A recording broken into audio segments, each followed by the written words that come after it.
वेगवेगळे धार्मिक उत्सव आयोजित करा, बली नावाचा कर लावा आणि तो राजकोषात धार्मिक उत्सवांवर बली नावाचा कर द्या, तो राजकोषात जमा करा. तर त्याने राजकारण करण्यासाठी असा धर्माचा उपयोग सुद्धा करून घेतलेला आहे. मात्र त्याने मानव धर्माचं प्रतिपादन केलं. कौटिल्य म्हणतो सर्वेषां अहिंसा सत्यम शौचम अनस्या अनुशंसम क्षमाचम. त्याने जो मनोधर्म सांगितला सर्व मनुष्यांच्या ठाई हा धर्म असला पाहिजे. अहिंसा, सत्य, शुचिता, शुचिता म्हणजे पावित्र्य, अनस्या म्हणजे निर्मत्सरता, कुणाचाही मत्सर करायचा नाही, अनुशंस म्हणजे क्रौर्य नसावं आणि क्षमा, दया. हा जो आहे मानवता धर्म आहे तो सर्व मनुष्यांच्या ठाई असला पाहिजे याचं त्याने आग्रहपूर्वक प्रतिपादन केलं. कौटिल्याने न्याय्य अशी समाज व्यवस्था निर्माण केली. मी तुम्हाला सांगितलं कौटिल्याने चातुर्वर्णीयांसाठी आर्य अशी संज्ञा दिली. आपल्या सर्व प्रजाजनांना कौटिल्य आर्य संबोधत असते. शूद्राला सुद्धा त्याने आर्य, आर्य म्हणजे श्रेष्ठ. कौटिल्याने हे संबोधन वापरण्यापूर्वी आर्य शब्दाचा जो अर्थ होता उच्च किंवा श्रेष्ठ व्यक्तीसाठी आर्य हा शब्द वापरला जात असे. कौटिल्याने मात्र आपल्या चारही वर्णीय प्रजाजनांसाठी आर्य हा शब्द प्रयुक्त केला. कौटिल्याच्या अर्थशास्त्रात मौर्य राज्यात अस्पृश्य फक्त चांडाळ जमात होते. जे प्रेत दैहिक कार्य करायचे त्यांची वस्ती फक्त गावपेशी बाहेर असायची, स्मशानाच्या जवळ असायची. फक्त चांडाळ ही जात जी होती त्यांना अस्पृश्य नामलं आहे. म्हणजे परवर्ती काळात त्याच्या नंतरच्या काळात जी जातीची उतरंड जाचं अत्यंत कठोर अशी निर्माण झाली, त्या तुलनेत कौटिल्य अर्थशास्त्रात किंवा मौर्य काळात ही उतरंड अशी जाचक नव्हती. जाती व्यवस्था प्रारंभिक टप्प्यात होती, वर्ण व्यवस्था अस्तित्वात होती.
काही दागिने घालायचे, काही रत्न घ्यायचे, ते तिचं स्त्रीधन.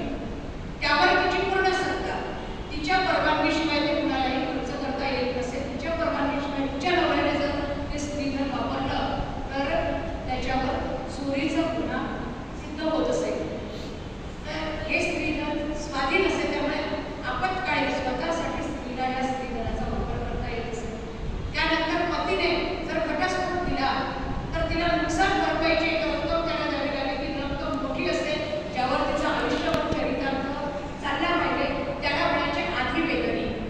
आधिवेदनी नावाची रक्कम पहिले तिच्या हातात दिल्यानंतर त्याला पुनर्विवाह करता येत नसेल. म्हणजे त्याला पहिल्या बायकोच्या विवाहाची सोय केल्यानंतर दुसरं लग्न करता येईल. त्यानंतर कोठडीची रक्कम सुद्धा तिला वार्षिक मिळत असेल पतीकडून. तर तिला एक प्रकारे आर्थिक सुरक्षा कौटिल्याने दिली होती. त्यानंतर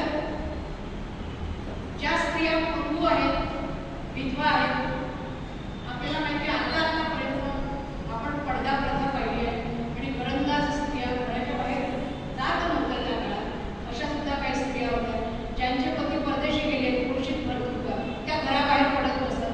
परित्यक्ता ज्यांना टाकून दिल्या आहेत त्या स्त्रिया, पंगू स्त्रिया, विधवा स्त्रिया, या घरातल्या घरात राहणाऱ्या स्त्रियांना जर काम पाहिजे असेल तर कौटिल्य घरपोच काम पाठवायचं.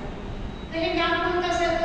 सूत कताई, कशिदा काढणे, शिवणे, विणणे अशी कामं स्त्रियांना घरपोच दिली जायची आणि त्या दासींमार्फत पाठवली जायची. दासींमार्फत ते झालेलं काम सूत्रशाळेत म्हणजे जिथे सूत गिरण्या असायच्या तेथे आणलं जायचं. या स्त्रियांना जर आपण केलेले काम केल्यानंतर तो माल त्या सूत्रशाळेत आणायचा असेल तर त्याच्यासाठी पहाटेचा वेळ रात्री असेल. फक्त माल पारखण्या एवढा दिवा लावलेला असेल. माल घेणाऱ्या पुरुषाने तिच्या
तिच्या उपभोग मूल्याच्या दुप्पट प्रतिमाह कर वसुली कौटिल्य करत. हा सगळ्यांना जो कर होता तो वार्षिक होता, फक्त गणितांना जो कर होता तो प्रतिमाह होता. तिला जर अपत्य झाले तर त्यांच्या शिक्षणाची व्यवस्था कौटिल्याने स्वतः केली, सांगितली राज्यकर्त्यांना करायला. ज्या गणिका उपभोगास निरुपयोगी झाल्या, म्हाताऱ्या झाल्या आहेत, त्यांना राजवाड्यातल्या कोठारात किंवा स्वयंपाकघरात त्याने काम दिलं, हे गणिकांचं पुनर्वसन केलं. ते त्याने कुठलाही समाज घटक विस्थापित केला नाही, त्यांना प्रस्थापित करण्याचा प्रयत्न केला. तर या गणिका संस्थेचं राष्ट्रीयकरण म्हणजे ही एक वैशिष्ट्यपूर्ण बाब होती कौटिल्याच्या काळात. या गणिकांना सुद्धा त्यांनी राजकोषाच्या दृष्टीने आणि हेर खात्याच्या दृष्टीने महत्त्व दिलेलं आहे. यांना हेर खात्यात सुद्धा काम करावं लागायचं. या गणिकांना सुद्धा सुरक्षा होती, त्यांच्या इच्छेविरुद्ध त्यांना स्पर्श करण्याची कोणाची ताकद नव्हती. आणि या गणिका संस्थांवर अंकुश असा होता की सरसकट कुठलाही पुरुष उठून या गणिकांकडे जाऊ शकत नाही. कारण रेकॉर्ड ठेवला जातो, कुठं उपभोगता आला, किती उपभोग मिळाले, आणि ह्या सगळ्या गोष्टी सार्वजनिक होत असतात. त्यामुळे सुसंस्कृत पुरुषाला सुद्धा उठसूट बाहेर ख्यालीपणा करण्यावर लगाम असतो. त्यानंतर कौटिल्याने देवदासींसाठी सुद्धा पुनर्वसनाची घोषणा केली. आज आपण पाहतो देवालयांमध्ये देवांगना झालेल्या स्त्रियांचा प्रवास वारांगणांपर्यंत येऊन पोहोचतो. आणि त्यानंतर जेव्हा ती वार्धक्याला येते तर ती देवदासी घरोघर झोपा मागत फिरताना आपल्याला दिसते, दारोदार भटकताना दिसते. कौटिल्याने या देवदासींना सुरक्षित वाढवत केलं. यांच्यासाठी सुद्धा त्याने काम केलं. राजवाड्यात किंवा सूत्रशाळेत यांची नेमणूक केली. म्हणजे कुणावरही दारोदार भटकण्याचा, भिक्षा मागण्याचा प्रसंग येऊ नये अशी त्याने खबरदारी घेतली. आज आपण पाहतो अनेक प्रकरणं घडतात, आपण व्यथित होतो, नृशंसपणे घरांना बलात्कार करतात, सामूहिक बलात्काराच्या अनेक केसेस होतात, अनेक दिवस न्यायालयात जातात, निकाल लागत नाही. आणि ज्या स्त्रीसोबत, मुलींसोबत असं घडतं, त्यांचे पालक, त्यांचे आप्त अत्यंत मनस्तापाने सामोरे जात असतात. कौटिल्याने सांगितलं आहे, आता पोक्सो अंतर्गत बऱ्याच सुधारणा झाल्या आहेत बलात्काराच्या केसेसमध्ये. कौटिल्याने सांगितलं, एखाद्या बालिकेवर बलात्कार झाला आणि त्यात ती मृत पावली असेल तर त्या नराधमाला वधाची शिक्षा द्यायची. आप्त स्त्रिया, हे बलात्कार करणारे खूपदा शेजारी असतात, आप्त असतात, जवळचे लोक असतात. एखाद्या आप्त स्त्रीवर एखाद्या पुरुषाने बलात्कार केला असेल किंवा गुरुपत्नीशी गमन केलं असेल तर अशा पुरुषाचं लिंगच्छेदन करायचं आणि नंतर त्याचा वध करायचा. ते एवढ्या कठोर शिक्षा असते तर खरोखर कोणत्याही स्त्रीची अब्रू लुटल्या जाणार नाही. अशा शिक्षांची आज भारतातच नव्हे तर जगात गरज आहे. कारण स्त्रीला अबला समजलं जाते आणि निसर्गतः पुरुषाच्या शक्तीसमोर स्त्रीची जी शक्ती आहे ती कमी आहे, कमजोर आहे. तर पुरुषांनी स्त्रीचं लैंगिक शोषण करू नये यासाठी जे कठोर कायदे होते कौटिल्याने केलेले, त्या कायद्यांची आज खरोखर गरज आहे. कौटिल्याने राज्यकर्त्या स्त्रियांचा देखील विचार केल्याने सांगितलं की जर लायक राजपुत्र नसेल तर त्यांनी राजकन्येची शिफारस केली आहे. राजमहिषी पट्टराजेला सुद्धा राजसिंहासनावर आरोहण करण्याबद्दल कौटिल्य बोलला. कौटिल्य काळातला एक आणखी महत्त्वाचा भाग तंत्रज्ञान. इतकं कौतुक वाटतं मला. कौटिल्य अर्थशास्त्र पहिल्यांदा ज्यावेळी वाचलं त्यावेळी उद्वाहक, यंत्रयुक्त सोपानं, यंत्राने सोडघाल करण्याचा जिना, 18व्या शतकाच्या उत्तरार्धात ओटिस या शास्त्रज्ञाने लिफ्टचा शोध लावला असा पण कौटिल्याच्या काळात यंत्राने सोडघाल करणारा यंत्रयुक्त सोपानं, यांत्रिक जिना अस्तित्वात होता. खंदकावरून काढखाल करता येण्यासाठी पूल अस्तित्वात होते. राजासाठी त्यांनी जी घराची योजना सांगितली आहे, राजाचं वासगृह कसं असावं, संकटकाळी ते पाठवून टाकता आलं पाहिजे. यांत्रिक रचना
आज देखील जेवणाला फडकत आहे आणि त्याला आपण एक प्रकारे मानवंदना दिली आहे. ज्या इन्कम टॅक्सच्या अकॅडमीज आहेत, नागपूरला नॅशनल अकॅडमी आहे, तिथे कौटिल्यचा मोठा स्टॅच्यू आहे आणि त्याखाली लिहिलं आहे, कोश हा राज्याच्या समृद्धीचा महत्त्वाचा स्रोत आहे, त्याचं संवर्धन केलं पाहिजे. या अर्थाचे श्लोक पुढे पूर्ण केलेला आहे. तर असा हा कौटिल्य, त्याने आपल्याला उदात्त राजधर्म कसा असला पाहिजे, प्रजेची अधिकार आणि कर्तव्य कोणते, राज्याचे शासकाचे कर्तव्य कोणते, हे तर सांगितलंच. त्यानंतर कल्याणकारी राज्यासाठी राज्यकर्त्यांना त्यांनी जे कानमंत्र दिले आहेत ते आज सुद्धा अनुकरणीय आहे. आपल्याला सत्य प्रचलित लोकशाहीचं संवर्धन करायचं असेल, आपल्या राष्ट्राचं उत्थान करायचं असेल तर लोकप्रतिनिधींनी, नागरिकांनी अभ्यासलं पाहिजे, असं हे कौटिल्य अर्थशास्त्र आहे. आपल्या मराठीमध्ये एक म्हण आहे, सुताच्या आधारे सुरू करतात. मी सुद्धा हे म्हणेन, कौटिल्याने